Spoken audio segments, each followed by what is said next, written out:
بسم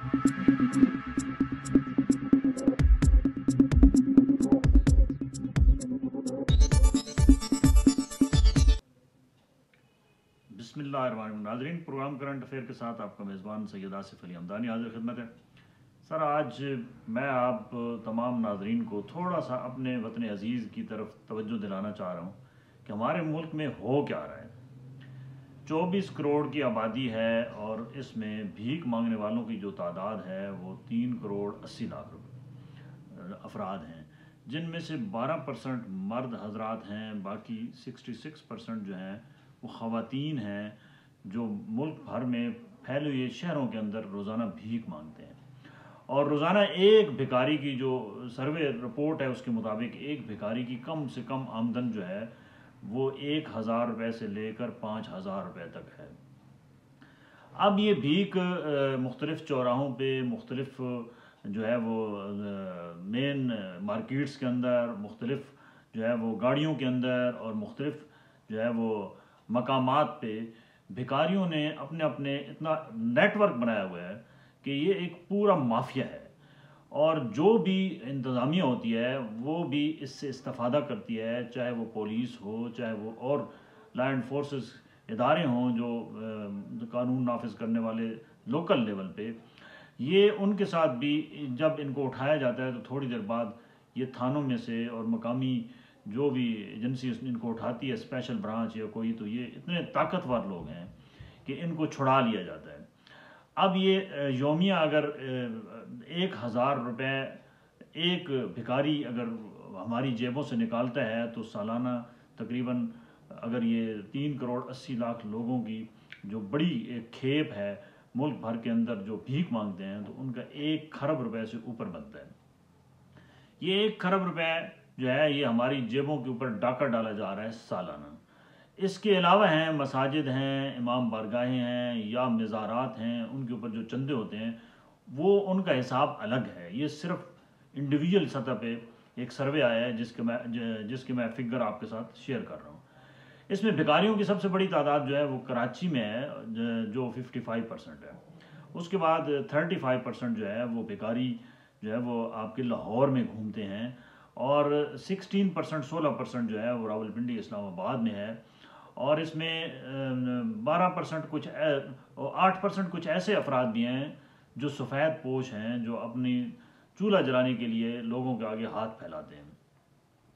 اب سوال یہ پیدا ہوتا ہے کہ اس بڑھتی ہوئی مہنگائی، بے روزگاری اور جہاں پہ بہت سارے لوگوں کو معاشی مسائل ہیں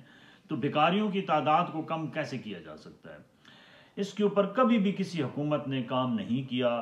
صرف پکڑ دھکڑ ہوتی ہے اور تھوڑی دیر بعد ان کو چھوڑ دیا جاتا ہے. ضرورت اس امر کی ہے کہ یہ 3 کروڑ 80 لاکھ جو ابھی یہ ایک رف سروے ہے، اگر صحیح تحقیق کرائی جائے تو شاید یہ 4 کروڑ سے اوپر بھی ہوں.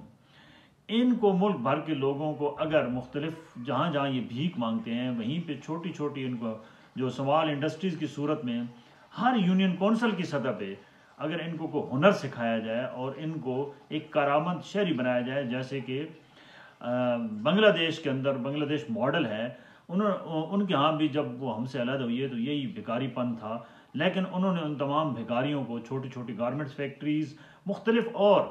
روزگار کے چھوٹے چھوٹے جو ہے وہ کاروبار شروع کرائے. اور آج وہاں بنگلہ دیش کے اندر اتنی بڑی تعداد بھیک مانگنے والوں کی نہیں ہے، نہ ہی آپ کو بڑے شہروں میں نظر آئیں گے بڑی تعداد میں. کوئی اکا دکا ہو سکتا ہے، لیکن یہ نہیں ہو سکتا جو پاکستان کے اندر ہے کہ آپ کسی اشارے پہ ذرا 5 منٹ اپنی گاڑی روک کے دیکھ لیں، یا کسی مارکیٹ کی دکان کے اندر سے آپ جو ہی باہر نکلیں، یا مسجد سے جب جمعہ ختم ہوتا ہے یا نماز ختم ہوتی ہے، بڑی جامع مساجد ہیں یا چھوٹی مساجد ہیں، تو ان سے باہر آپ کو بہت سارے لمبی لائن میں لگے لوگ بھیک مانگتے ہوئے نظر آئیں گے. یہ بنگلہ دیش میں نہیں ہو رہا ہے. ہماری بدقسمتی یہ ہے کہ ہمارے سیاستدان صرف ایک دوسرے کو نیچا دکھانے، ایک دوسرے کو مار کٹائی کرنے، ایک دوسرے کو انتقام کی نشانہ بنانے اور الیکشن کا کھیل کھیلنے میں مصروف ہیں، جبکہ باقی لوگ جو ہیں وہ اس ملک کے اندر جوڑ توڑ میں مصروف ہیں. کسی کو خبر نہیں ہے کہ ہماری ڈائریکشن کیا ہے اور ہم جا کس طرف رہے ہیں. چاہیے یہ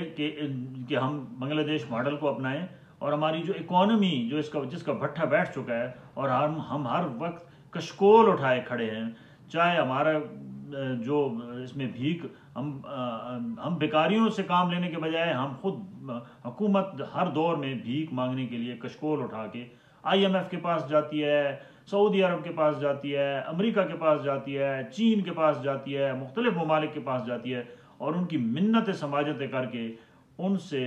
انٹرسٹ کے ساتھ بھی قرضہ لیتے ہیں اور وداؤٹ انٹرسٹ بھی قرضہ لیتے ہیں، اور بڑے خوش ہوتے ہیں جب قرضہ مل جاتا ہے تو کہتے ہیں جی ہم نے بڑا تیر مار لیا۔ میں کہتا ہوں یہ لمحہ فکریہ ہے۔ آپ یہ 3 کروڑ 80 لاکھ جو افراد اس وقت ملک کے اندر بھیک مانگ رہے ہیں، اس مافیاز کے خلاف عملی اقدامات اٹھائیں، اور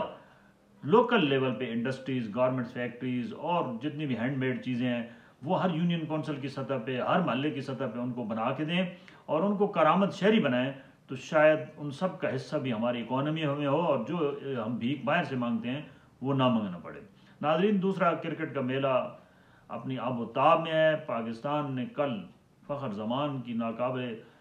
فراموش اننگز کے باعث پاکستان ابھی بھی جو ہے وہ دوڑ میں ہے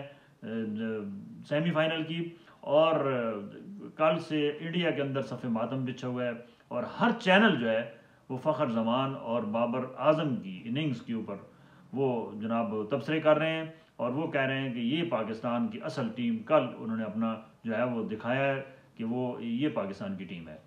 اب کیونکہ اگلا جو پاکستان کے رہنے کا ایک ہی چانس ہے کہ سری لنکا اور